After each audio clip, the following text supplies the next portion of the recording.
여러분 안녕히 주무셨습니까? 빠르게 만나는 글로벌 뉴스 분석 굿모닝 글로벌 이주호입니다. 미국 증시가 상승세를 멈췄습니다. 이게 아예 멈춘 건지 아니면 잠시 멈춘 건지 우리가 좀 지켜봐야 알겠지만 그동안 빠른 반등에 대한 부담감도 분명 존재했던 것 같고요. 코로나에 대한 부담감 그리고 우려감 이런 것들이 존재했던 것으로 보입니다. 가장 주요했던 그러니까 시장 하락에 가장 주요했던 요인들을 몇 가지 살펴보자면 첫 번째가 코로나고 두 번째가 파월 의장이었습니다. 코로나와 관련해서는 미국의 일간 코로나 확진자 수가 14만 4천 명을 기록했는데 굉장히 빠르게 늘어나고 있죠. 여기에다가 일리노이주 시카고 지역, 민주당 성향이 조금은 짙은 지역이라고 볼 수 있겠지만 어쨌든 이 지역에서는 외출 제한 명령을 내렸다고 합니다. 물론 전면적인 락다운만큼 큰 경제적 충격은 아닐지라도 어쨌든 경제적인 여파가 있을 수 있다 보니까 이런 것들이 부정적인 요인으로 작용을 했고요. 파월 의장의 발언도 다소 부정적이었습니다. 백신 호재가 나왔음에도 불구하고 파월 의장은 아직 이 경제 회복 경로를 속단하긴 이르다고 밝히면서 투자자들의 심리도 다소 얼어붙는 그런 모양새였습니다. 이날 발표됐던 지표를 살펴보자면 고용 지표가 발표됐죠. 실업보험 청구 건수 지난주에 비해서 개선되는 움직임이 나타났지만 그 개선 속도는 다소 줄어들었습니다. 그러다 보니까 이 고용 지표도 시장의 상승을 지지해주는 요인으로 작용하지 못했습니다. 자, 지난 밤 사이에는 시장이 좀 하락하고 있는 모습인데요. 잠시 후에 미국 시장이 마감됩니다. 어떤 일들이 있었는지 지금부터 저희와 함께 정리해 보시길 바랍니다. 바로 출발하겠습니다.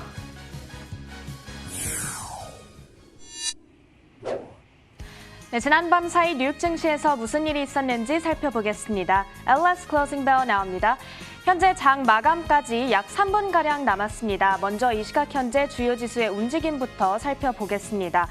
다우지수 먼저 살펴보시면 장 초반까지는 어제보다 소폭 하락한 채 움직이고 있었습니다. 그런데 장 후반 들어 이렇게 크게 급락을 한 모습인데요. 1.24% 떨어지면서 29,000선에 현재 거래가 되고 있습니다.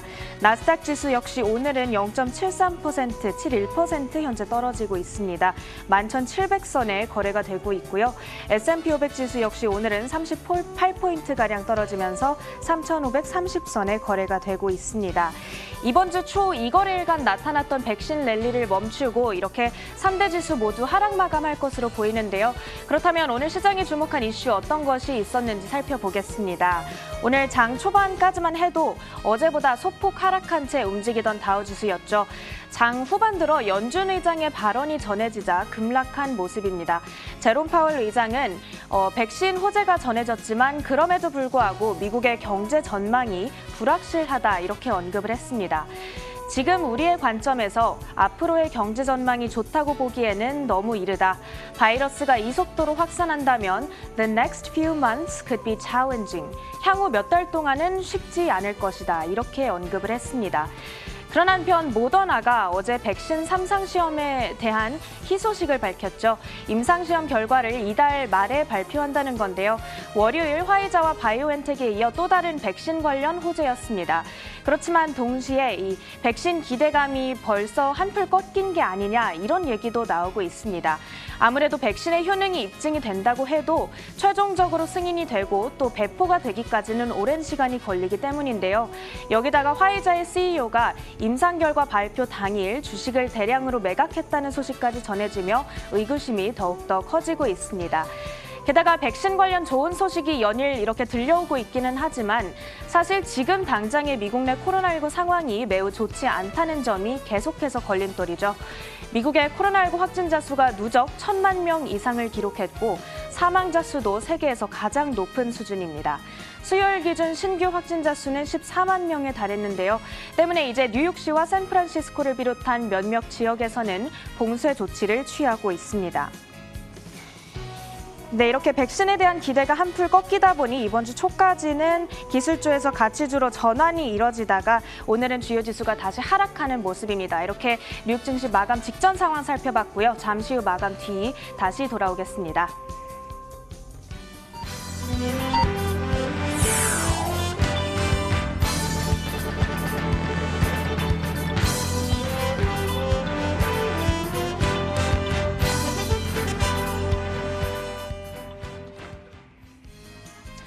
네, 제롬 파월 연준 의장의 발언이 이렇게 큰 하락 재료로 작용했던 오늘 장이 되겠는데요.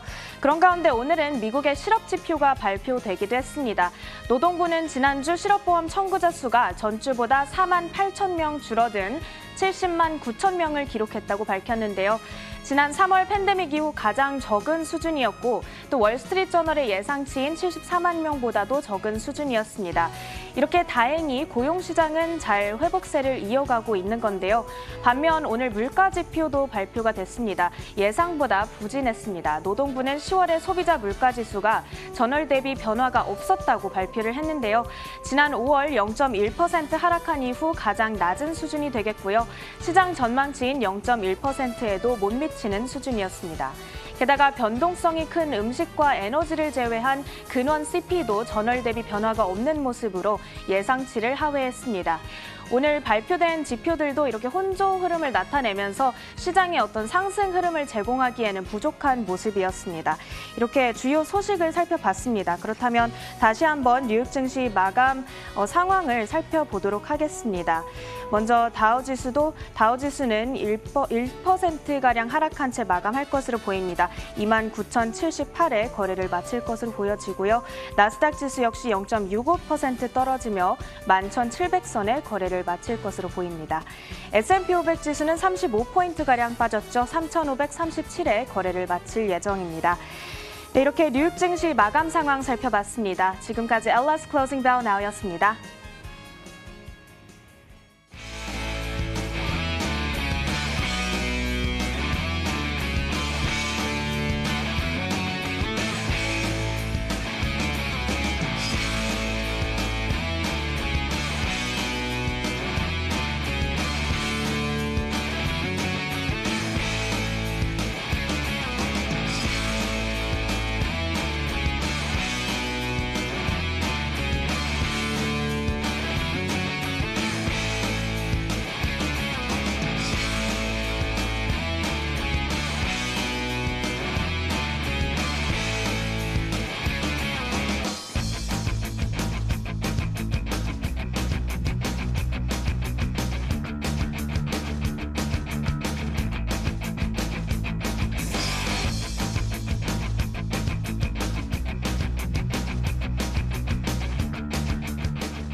자, 앞서 마감 시황 살펴봤습니다. 이에 대한 분석 내려보도록 하겠습니다. 클로징 벨 나우, 오늘도 장혜진 앵커와 로제타 투자자문 최진수 포트폴리오 팀장 함께하겠습니다. 어서 오세요.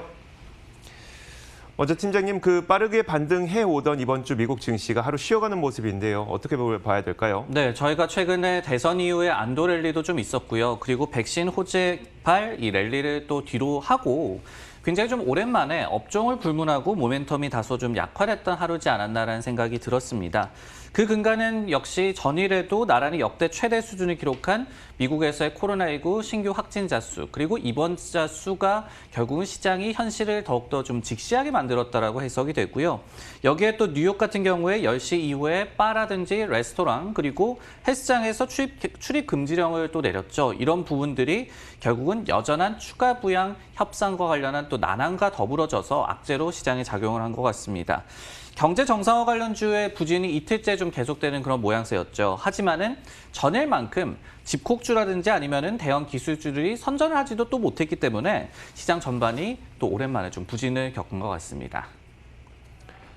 자, 이어서 상품 선물 시장 살펴보겠습니다. 먼저 국제 금값 보겠습니다. 금값은 지난 밤 사이에 한때 1%가량 상승 탄력을 높이기도 했습니다. 지금 선물 시장에서는 0.68% 정도로 상승 탄력을 약간 줄이긴 했지만 어쨌든 상승세는 유지하고 있습니다. 미국의 일간 확진자 수가 14만 4천 명을 기록하면서 이에 대한 우려감이 안전자산에 대한 선호 심리를 부추기고 있다는 분석이 나오고 있고요. 여기에다가 부양책에 대한 기대감 역시 금값의 상승을 지지해주고 있다는 분석입니다. 현재 선물 시장에 시장에서는 국제 금값이 0.68% 오르면서 1,874.2달러를 기록하고 있습니다. 자, 이어서 10년물 국채금리 한번 살펴보도록 하겠습니다. 자, 10년물 국채금리도 마찬가지로 안전자산에 대한 선호 심리가 나타나면서 채권에 대한 매수세가 크게 높아졌고요. 이것이 정반대로 나타나는 채권금리의 하락으로 이어졌습니다. 10년물 채권금리는 크게 급락을 해서 다시 0.88% 정도까지 내려왔습니다. 현재 그렇게 움직이고 있고요. 자, 이어서 국제 유가 한번 살펴보도록 하겠습니다. 유가는 장중 한때 42달러까지 급등세를 보이기도 했지만 이것이 원유 재고가 발표가 되면서 급락으로 전환이 됐습니다. 주간 원유 재고가 430만 배럴 증가한 것으로 확인이 됐는데 그러면서 이 증가 소식이 나오자마자 유가는 하락으로 급격하게 전환돼서 현재는 1.23% 내린 40.94달러를 기록하고 있습니다. 자, 마지막으로 이번에는 비트코인도 한번 살펴보도록 하겠습니다. 비트코인의 상승 랠리가 계속 이어지고 있는데요. 지난 밤 사이에는 16,000달러를 다시 돌파했습니다. 3년 내 최고치를 기록하고 있고, 비트코인의 상승에 대한 분명한 이유가 확인이 되고 있는 것은 아니지만 최근 들어서 나오고 있는 어떤 이유를 한 가지 또 꼽아보자면 기관들의 수요가 좀 증가하고 있다고 합니다. 이런 것들이 비트코인의 가격을 상승시키고 있는 요인으로 분석이 되고 있습니다. 자, 이렇게 상품 선물 시장 살펴봤습니다. 글로벌 외신 확인하도록 하겠습니다. 자, 첫 번째 뉴스부터 보도록 하죠. 팀장님, 어떤 소식일까요? 네, 저희가 시장 공포 지수라고 불리는 이 빅스 지수, 변동성 지수가 팬데믹 이전 수준을 회복 중이다. 그렇기 때문에 좀 주목할 만한 이 시그널이다라는 분석을 준비를 해봤습니다. 월가의 대표적인 낙관론자죠. 펀드스트레이트의 톰 리가 빅스 지수가 팬데믹 이후에 처음 20을 하회하기 직전이다라고 밝혔는데요. 실제로 10월 마지막 주만 하더라도 40 부근에 좀 근접을 했었던 빅스 지수가 최근에 급락 추세를 보여주고 있습니다. 그러면서 24.55까지 하락했다는 그런 내용이었는데 오늘은 조금 올라서 25대 중반대에서 좀 거래가 되기도 했습니다. 톰리는 이 빅스가 20을 하회하게 된다면은 상당한 리스크 온 시그널이다. 즉 매수세가 유입될 수 있는 그런 유인으로 작용할 수 있다라고 분석을 했는데 투자자들이 결국은 향후 몇 달간 변동성이 낮게 유지될 것으로 점친다는 얘기이기 때문에 결국은 매수세가 유입된다라는 신호다라고 해석을 했습니다. 그리고 증시의 성적이 굉장히 좀 좋았던 작년 같은 경우에 대부분 빅스 지수가 20 아래에서 움직였다라는 점도 강조를 했습니다. 이 펀드스트랙 기관의 기술적 분석 담당도 이에 동의를 했는데요. 이번 주 초에 이 같은 얘기를 했습니다. 연말에서 내년까지도 빅스가 계속해서 좀 급락세를 이어질 것이다라고 예상을 했는데 그러면서 이 빅스 지수의 하락세가 지속이 된다면 S&P 500 지수가 내년 초에 4,000선에 도달할 수 있을 것이다라는 분석을 제시한 바도 있습니다. 반대로 얼마 전만 하더라도 이제 증시의 랠리와 공포지수의 상승이 함께 나타났었는데 이것은 오히려 시장 조정의 어떤 신호다 이런 분석도 있었잖아요. 그렇습니다. 그게 한 9월 초쯤이었죠. 대형 기술주 위주의 시장이 급락했을 좀 당시에 증시와 공포지수가 그 전에 동반 상승했던 것이 결국은 조정의 시그널이었다라는 분석이 제시된 바가 있었습니다. 당시를 좀 복기를 해본다면요. 애플과 테슬라의 주가가 굉장히 좀 가파르게 올랐었죠. 그러면서 나스닥 지수가 굉장히 좀 가파른 상승세를 보였었는데 하지만은 그때 당시에 3주간의 나스닥 100 지수의 또 빅스 지수 그러니까 이 지수의 변동성을 측정하는 그 지수 역시도 50% 정도 상승을 했었고 그러면서 최근 2개월간의 고점을 찍기도 했었습니다. 통상적으로 주가와 공포지수 간에는 좀 역방향의 그런 흐름을 보이기 마련이죠. 그렇기 때문에 공포 심리에 따른 투매를 오히려 좀 예고를 했다라는 그런 분석이 나왔었는데 이번에는 반대 경우이기 때문에 이 매수세 유입 시그널이 과연 이번에도 좀 맞을지 지켜봐야 될 것 같습니다. 네, 해당 분석을 제기한 이 낙관론자 톰 리는 항상 이 대표적으로 좀 긍정적인 의견을 제시하는데요. 그렇다면 월가의 다른 의견들도 좀 체크를 해볼 필요가 있을 것 같은데 전반적으로 매수 기회에 근접했다라는데 좀 동의를 하는 분위기일까요? 일단 그 전일에 골드만삭스가 긍정적인 전망을 제시를 했죠. S&P 500 지수의 올해 말 이 목표치를 3,700으로 상향 조정을 했고 그리고 내년에 4,300까지도 갈 수 있다라고 얘기를 하면서 일단은 그 낙관론에 좀 힘을 보태는 그런 의견을 제시를 했었습니다. 하지만 물론 이 매수 시그널이냐에 대해서 좀 경계론도 아직까지는 좀 남아있는 상황입니다. 이날에 모건 스탠리의 또 유명 스트래티지스트인 마이클 윌슨 같은 경우에 미국 증시가 지금 강세장 속에 놓인 것은 맞다. 하지만은 호재를 확인한 후에 추격 매수에 나서는 것은 좀 피해야 한다라고 투자자들에게 조언을 했습니다. 그러면서 지난 3월이라든지 4월 같이 모든 주식이 저렴한 상황이 아니다. 밸류에이션이 다시 좀 비싸지고 있으니 주의해야 한다라는 분석을 제시를 했습니다. 네, 다음 뉴스는 이조 앵커의 픽입니다. 내용 확인해 보겠습니다. 자, 바이든 당선자의 코로나 바이러스 자문이 4에서 6주간 락다운을 하게 된다면 미국도 바이러스를 통제할 수 있을 것이라는 발언을 했습니다. 이런 가운데 진보 성향이 짙은 일리노이주 시카고는 코로나 확진자 수가 급증하면서 외출 제한 명령, 스테이 앳 홈 명령을 내리기도 했고요. 물론 지난 3월에서부터 5월 같은 전면적인 락다운은 아니지만 부분적 락다운에 대한 우려가 커지고 있는 건데요. 먼저 시카고 시장은 시민들에게 이렇게 얘기를 했습니다. 추수감사절 계획을 취소하고 집안에 머물 것을 요구를 했는데 그만큼 외출 제한 명령을 내린 겁니다. 자, 이런 가운데 바이든의 그 코로나 바이러스 자문도 4에서 6주 동안 만약에 그 락다운을 한다면 바이러스를 통제하는 데 도움이 될 것이다 라고 얘기를 했는데요. 그 말을 한 인물이 바로 마이클 오스터홈 박사입니다. 그는 락다운 기간 동안 대규모 부양 패키지를 통해서 근로자들의 급여를 보전해 준다면 약 4에서 6주 정도는 락다운이 가능할 것이라고 설명을 했는데 그러면서 백신은 내년 1분기에서 2분기 정도 사이에 나올 것이다 이렇게 내다봤습니다. 팀장님, 만약에 물론 그런 일이 발생하지 않길 바라지만 바이든 시대가 도래했음에도 불구하고 이 코로나가 잡히지 않는다면 일단 정부의 어떤 성향이라든지 이런 것을 봤을 때 부분적 락다운 이런 것들이 나올 가능성이 있겠네요. 충분히 그럴 수 있을 것 같습니다. 바이든이 지금 가장 강조하고 있는 것, 그리고 트럼프 시대와 가장 좀 차별화를 두려고 하는 것이 코로나19에 대한 대응 강화가 되겠죠. 여기에는 마스크 의무 착용도 있을 것이고 그리고 무료 테스팅 확대 등도 지금 나오고 있는 그런 내용입니다. 여기에 지난 8월쯤에 바이든이 2차 코로나19 확산 시에 국가를 봉쇄할 의지가 있다라는 발언을 실제로 언론 인터뷰에서 한 바가 있었습니다. 그리고 여기에 더해서 뭐든지 하겠다, 그리고 아직 최악의 상황은 안 왔다 등의 발언을 한 것 역시도 어떤 봉쇄 조치의 가능성을 뒷받침하는 그런 발언이다라고 생각이 들고요. 단 미국은 연방제죠. 그러다 보니까 주정부의 어떤 자치적인 그런 이 권리를 굉장히 많이 존중을 해줍니다. 그렇기 때문에 주마다 이 좀 스탠스가 달라질 가능성, 그리고 바이든도 실제 이제 발언과 대비해서 이를 행동으로 옮길지 여부에 대해서는 아직까지는 좀 미지수다라고 또 말씀드릴 수가 있겠습니다. 자, 이어서 장혜진 앵커가 꼽은 뉴스도 살펴보도록 하죠. 네, 미국의 코로나19 확진자 수가 하루하루 걷잡을 수 없는 그런 속도로 가파르게 늘어나고 있습니다. 현재 일일 확진자 수는 14만 3천 명에 달하는 것으로 나타나고 있는데요. 코로나19 추가 부양책 합의 관련 내용이 또 한 번 이에 따라서 전해지고 있습니다. 하지만 아직까지도 진전은 보이지 않고 있는 모습입니다. 자, 먼저 낸시 펠로시 하원 의장과 척 슈머 민주당 상원 원내대표는 코로나19 확산세가 재확산세가 가파르게 나타남에 따라서 이 포괄적인 신규 부양책 합의가 필요하다고 촉구하고 나섰습니다. 사실 지난 몇 개월 동안 합의가 이루어지지 않고 있어서 과연 올해 안에는 통과가 될지 많은 사람들이 좀 의문스럽기도 하고 또 어떤 부분에 있어서는 기대를 하고 있기도 한데요. 낸시 펠로시 하원 의장은 기자들 앞에서 여전히 부양책 규모는 at least 2.2 trillion dollar, 그러니까 최소 2조 2천억 달러는 되어야 한다면서 포괄적인 부양책 규모에 대해서 다시 한번 지지하는 의사를 밝혔습니다. 그러면서 공화당이 미국 경제가 팬데믹으로부터 회복하고 있다는 시선에 대해서 근본적으로 동의를 할 수 없다라고 강력한 뜻을 내비쳤는데요. 반면에 미치 맥코넬 공화당 상원 원내대표는 부양책 필요성에 대해서 인지하고 언급을 했습니다. 미국 경제가 향상되고 있다면서 그러나 5천억 달러 규모의 깡마른 부양책도 충분하다며 이 협상을 고수하고 나서고 있는데요. 그러면서 지난 4에서 5개월간 교착 상태에 빠져있던 부양책 합의를 진지하게 받아들이고 적절한 결정을 내릴 때라고 언급을 했습니다. 자, 이에 따라서 CNBC에서는 향후 몇 달 내로 지원책을 좀 합의를 보기는 어려울 것으로 여전히 내다보고 있습니다.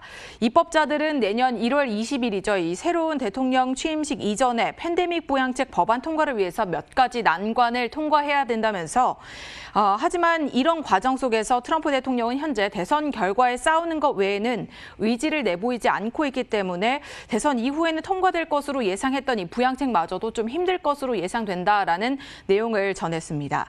자, 바이든 당선인이 취임 이후 해결해야 할 첫 번째 과제로 부양책 합의를 꼽았습니다. 그만큼 굉장히 중요한 사안이다라는 것을 어느 정도 인지는 하고 있는데요. 코로나19 3차 확산 속 또 한 번 이것이 미뤄진다면 다시 한번 경제 위기를 겪지 않을까 좀 우려가 됩니다. 어떻게 판단해 볼 수 있을까요? 네, 최근에 미국에서 나오고 있는 경제 지표를 좀 살펴보면은 고용은 예상 밖으로 좀 선전을 하고 있습니다. 특히 코로나19 팬데믹으로 인해서 가장 많은 피해를 받았던 섹터에서 고용이 좀 회복되는 그런 징후가 나타나고 있는데요. 여기에 이 소비도 견고하게 좀 나타나고 있죠. 소매 판매 같은 경우에 굉장히 좀 호조세를 나타내는 지표 중에 하나입니다. 그렇기 때문에 공화당의 주장이 전혀 일리가 없는 것은 아닙니다. 하지만은 추가 재정 부양 없이 이제 코로나19가 다시 한번 확산이 되고 있고 그리고 봉쇄 조치에 대한 가능성도 좀 남아있기 때문에 경기 회복세와 관련한 불안 심리는 여전하다라고 말씀을 드릴 수가 있겠습니다. 실제로 노던 트러스트라는 기관에서는 여전한 고실업을 좀 고려를 해봤을 때 실업 상황이 좀 녹록치 않음을 고려를 해봤을 때 백신 개발만으로 경제 상황에 대해서 낙관하는 것은 금물이다라는 분석을 제시를 했고요. 르네상스 매크로 리서치라는 기관에서도 경기 회복 모멘텀을 위해서는 정부의 추가적인 재정 부양 정책이 필요하다라고 얘기를 하는 등 주요 기관도 추가 부양 필요성에 대해서는 아직까지도 강조하고 있습니다. 자, 이렇게 지난밤 사이 글로벌 이슈 살펴봤습니다. 종목 뉴스 확인하도록 하겠습니다.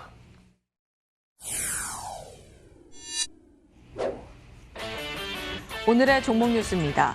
사우스웨스트 항공이 업황 회복세 정체 시그널이 감지됐다며 경고하는 목소리를 냈습니다. 모더나가 곧 긍정적인 백신 데이터를 발표할 것으로 기대되면서 이날 4%대 상승세를 시현한 채 마감했습니다.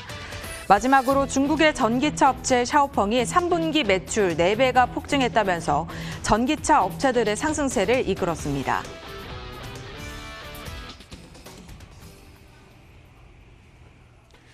자, 지금부터 종목 뉴스 살펴볼 텐데요. 조금 전에 디즈니가 실적을 발표했습니다. 일단 그 실적 한번 살펴보면 주당 순손실이 시장 예상치보다 훨씬 적었습니다. 시장 예상치가 마이너스 0.73달러 정도의 손실이 있을 것으로 예상했는데 실제 실적이 발표된 걸 보니까 주당 순손실 0.2달러 정도로 매우 선방한 모습이 가장 긍정적이었었고요. 두 번째가 지금 화면에 나오고 있는 것처럼 디즈니 플러스의 구독자가 7,300만 명을 기록했다고 합니다. 예상보다 많이 줄지 않았다는 것이 긍정적으로 평가되면서 현재 시장에서도 시간을 거래에서도 약 5.8% 정도 오른 채 급등한 채 움직이고 있습니다. 참고하시면 좋을 것 같고요. 자, 종목 하나씩 보도록 하겠습니다. 팀장님, 사우스웨스트 항공 준비해 주셨네요. 네, 미국의 3대 항공사 중에 한 곳이죠. 사우스웨스트 항공이 업황 회복세가 다소 좀 정체 국면에 빠져 있음을 밝혔습니다. 사우스웨스트 항공은 이날 10월 영업 매출이 전년 동기 대비해서 65% 감소했다라고 발표를 했는데요. 그러면서 좌석 이용률, 로드 팩터는 55%였다라고 발표를 했습니다. 그러면서 11월 매출도 전년 동기 대비해서 마이너스 60%에서 마이너스 65% 정도를 예상한다라고 얘기를 하면서 12월에도 비슷한 상황이 이어질 것으로 전망을 했습니다. 하지만은 최근 몇 주간 11월과 12월 매출 회복 트렌드에 좀 둔화를 시사하는 그런 경험을 했다라고 얘기를 했는데요. 여기에는 선거에 대한 좀 영향도 있을 것으로 추정을 하고 있으나 예약 추세의 둔화가 최근의 코로나19의 재확산과 직접적인 연관이 있는지 불분명한 상황이다라고 밝혔습니다. 운항의 캐파라고 얘기를 하죠. 이 좌석 제공 수와 그리고 운항 마일을 곱한 그런 수치가 되겠는데 이 지표와 관련해서는 4분기에 여전히 전년 동기 대비해서 마이너스 40% 수준을 점쳤습니다. 내년 1월에는 마이너스 35%에서 마이너스 40% 정도의 증가율을 기록할 것으로 예상을 해서 일단은 내년에는 소폭 개선될 것으로 예상을 했습니다. 그렇다면 이 내용이 최근 실적 발표 때 내놨던 가이던스와는 어떤 차이가 있는 걸까요? 지금 보면은 사실 크게 어떤 미스를 했다거나 아니면은 11월, 12월 가이던스는 이번에 처음 발표를 했는데요. 여기에서 굉장히 좀 좋지 않았던 부분 같은 경우는 없었습니다. 지난달 실적 발표 당시에 10월 매출 가이던스가 마이너스 65에서 마이너스 70%였기 때문에 그리고 좌석 이용률 가이던스도 50에서 55%였습니다. 그렇기 때문에 실제 수치는 모두 이 가이던스 범위 상단에 부합했다라고 말씀을 드릴 수가 있겠고요. 당시에는 이제 11월 가이던스만 제시를 했었는데 매출 마이너스 60에서 마이너스 65%로 이변을 그대로 유지한 셈이 됐습니다. 하지만은 최근에 업황 회복에 정체되고 있는 그런 시그널이 감지되고 있다는 코멘트가 결국은 이날의 주가 부진을 좀 야기한 것으로 해석되고 있습니다. 기술주에서 경기 민감주로의 순환매 장세를 기대했던 것을 조금 약화시키는 그런 소식이었던 것 같습니다. 자, 순환매 관련 분석 최근 들어서 어떻게 나오고 있을까요? 네, 좀 헷갈리고 있는 그런 시장 상황, 그리고 헷갈리고 있는 이런 기업들의 상황 발표와 더불어서 전망 역시도 조금은 헷갈리는 모습, 엇갈리는 모습을 보여주고 있습니다. 예를 들어서 이단 시티그룹 같은 경우에는 과거 몇 차례나 금방 성장주가 다시 한번 컴백을 한 바람에 투자자들이 이번에는 좀 망설일 것이다. 하지만은 백신 호재 등의 순환매 장세가 이번에는 조금은 지속성을 가질 것이다라고 분석을 했습니다. JP모건 역시도 성장주에 대한 익스포저를 과도하게 가져가지 말라라고 조언을 했는데요. 하지만은 이 크레딧 스위스 같은 경우에는 내년에 경기 민감주에 대해서 주목하고 있기는 하다. 하지만은 장기적으로는 성장주를 더 선호한다라고 밝히는 등 포트폴리오에서 균형을 좀 맞추라는 그런 강조의 의견도 여전히 좀 나오고 있는 상황입니다. 네, 다음 종목 뉴스는 이조 앵커의 픽입니다. 내용 확인해 보겠습니다. 자, 코로나19 백신을 개발하고 있는 기업 가운데 하나가 있습니다. 바로 모더나인데요.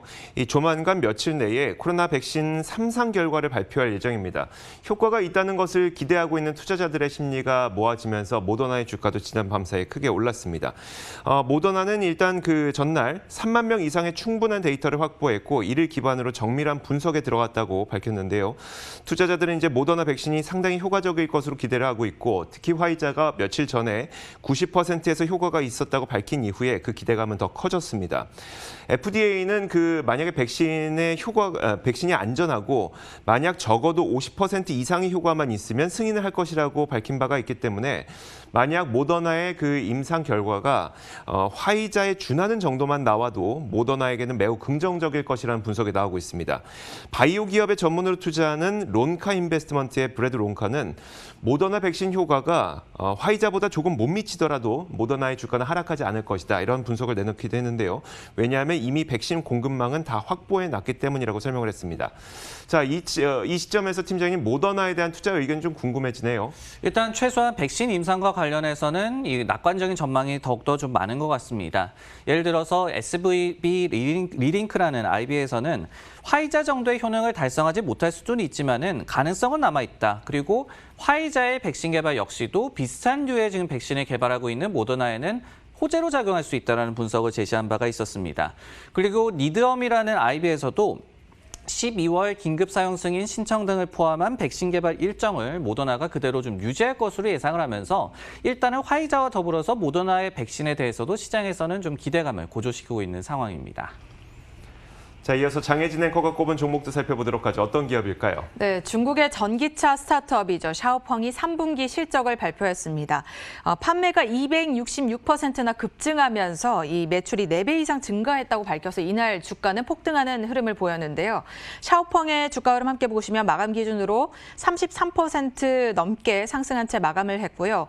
자, 이와 함께 중국의 전기차 업체들 모두 다 상승세를 시현했습니다. 니오와 함께 보시면 12%대 급등세 연출됐고요.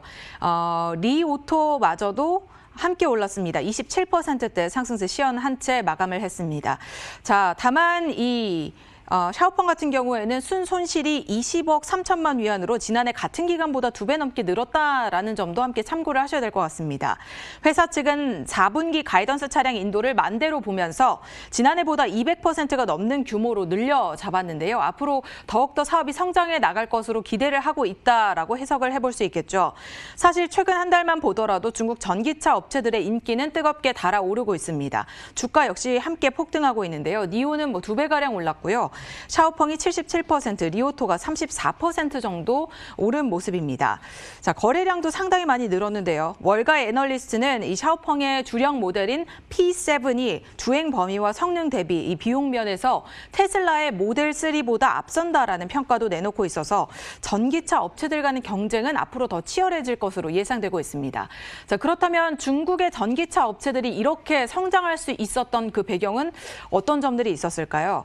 중국은 사실 사실 지난 10월이죠. 지난달에 신에너지 자동차 산업 발전에 박차를 가하고 발전 계획을 통과시켰습니다.